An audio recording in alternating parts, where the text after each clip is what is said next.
वाराणसी का बड़ा लालपुर स्टेडियम पानी में डूबा। जी हां, खिलाड़ियों की प्रैक्टिस ठप हो गई है। मानसून आया, बारिश हुई और एक ही बारिश में लालपुर स्टेडियम की असलियत भी सामने आ रही है।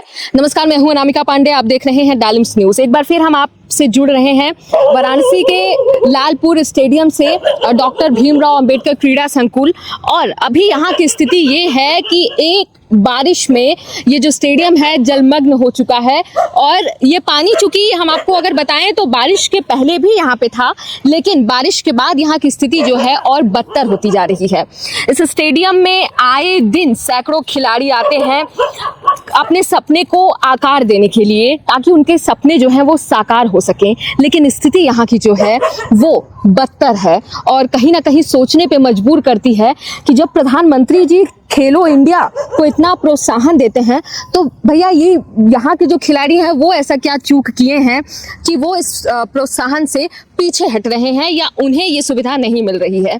क्योंकि लगातार यहाँ की जो स्थिति है वो बदतर होती जा रही है। ऑन रिकॉर्ड तो काफ़ी बजट आता रहता है यहाँ पे कहने को, लेकिन ज़मीनी हकीकत पे ये स्थिति देखिए कि आपको देखने से कहीं से भी लगेगा कि पूर्वांचल की जो नामचीन स्टेडियम है उनमें से एक ये बड़ा लालपुर का स्टेडियम है। लेकिन स्थिति आप अभी यहाँ की देखिए। और यही नहीं, अगर यहाँ के हम सिंथेटिक एथलेटिक ट्रैक की स्थिति दिखाएंगे, जिसपे अमूमन जो खिलाड़ी हैं वो दौड़ते हैं, प्रैक्टिस करते हैं, तो वो इतना ज़्यादा जगह जगह से टूट चुका है कि आप खुद देख के सोचेंगे कि क्या इस ट्रैक पे खिलाड़ी आसानी से प्रैक्टिस कर सकते हैं और उन्हें कितनी समस्या होगी। क्योंकि खिलाड़ी के लिए अपने हेल्थ को मेंटेन रहना या रखना कितना ज़रूरी होता है, लेकिन इस पे अगर वो दौड़ेंगे या इस स्टेडियम में अगर वो अभ्यास करेंगे तो ये तो पहले कितनी अनगिनत बीमारियों को आवाहन दे रहा है। दूसरी चीज़ अगर हम बात करें कि जो ट्रैक है वो टूटा फूटा है जगह जगह से, एक दो नहीं बल्कि दर्जनों ऐसे जगह पे ऐसी ही हालत है और 7 साल पहले का ट्रैक है। तो बार बार कहा जाता है खेल निर्देशालय की तरफ से कि जल्द ही बजट पास होगा, नया ट्रैक आएगा, लेकिन कब आएगा ये स्थिति अभी क्लियर नहीं हो रही है। और ऐसे में यहाँ के जो खिलाड़ी हैं उनके सपने को बहुत बड़ा जोखिम हम कह सकते हैं उठा के वो यहाँ आते हैं।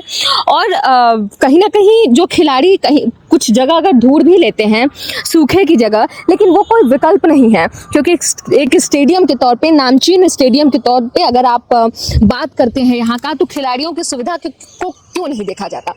ये बताइए, ऐसा स्टेडियम है कि यहाँ पे कोई इंडोर हॉल तक नहीं है। अगर जो इंडोर गेम्स की बात करें, जिम्नास्टिक की, कबड्डी की, ऐसे तमाम जो इंडोर गेम्स हैं उनके लिए यहाँ पे इंडोर हॉल भी नहीं है। तो इन खिलाड़ियों की प्रैक्टिस और खेल भी बंद है। कहने को तो 200 कमरों का यहाँ पे इंतज़ाम किया गया है कि पीछे अगर हम आपको उस तरफ दिखाएं, ये देख सकते हैं आप कि जो खिलाड़ी आएंगे प्रतियोगिता के लिए वो यहाँ पे रह सकेंगे। लेकिन अगर खिलाड़ी प्रैक्टिस ही नहीं कर पाएंगे उस दर्जे का, एक बारिश हुई नहीं कि खिलाड़ियों का जो सपना है उस पे रोकथाम लग जा रही है, तो क्या प्रतियोगिता वो खेलेंगे और किस मानसिकता के साथ खेलेंगे। क्योंकि खिलाड़ी को शारीरिक मानसिक रूप से कह सकते हैं स्वस्थ रहने की कितनी आवश्यकता होती है, लेकिन शारीरिक तौर पे यहाँ प्रैक्टिस रुकी हुई है। मानसिक तौर पे खिलाड़ियों को कितना झेलना पड़ रहा होगा।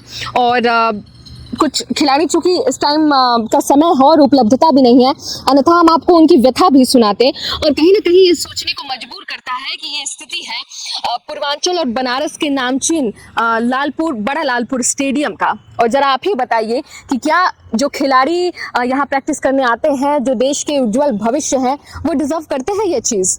क्योंकि अगर खेलो इंडिया मूवमेंट को आप इतना ज़्यादा मूव करते हैं और प्रोत्साहन देते हैं, तो आखिर इन खिलाड़ियों को पीछे क्यों रखा जाता है। और खेल निर्देशालय की तरफ से खाली कहा जाता है कि सुविधाएं दी जाएंगी या विकल्प देखा जाएगा, लेकिन वो ज़मीन पर कब उतरेगा वो देखने को अभी तक नहीं मिल रहा है।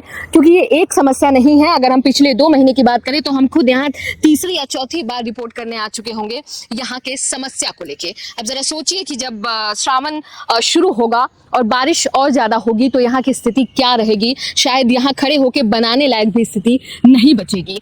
ऐसे में सवाल भी है, लेकिन एक निवेदन भी है कि कम से कम खिलाड़ियों की सुविधाओं पर ध्यान रखा जाए। स्टेडियम को अगर विश्व स्तरीय बनाया ना जाए तो कम से कम नॉर्मल ही आप प्रैक्टिकल ज़मीनी लेवल पे आप बनाइए कि खिलाड़ी अपनी प्रैक्टिस को जारी रख सकें और जो उनके सपने हैं उसको एक आकार दे सकें और साकार कर सकें। तो आप भी इस चीज़ को आगे बढ़ाइए क्योंकि ये खिलाड़ियों के भविष्य का सवाल है। और भी खबरों के लिए आप जुड़े रहिए, देखते रहिए डालम्स न्यूज़।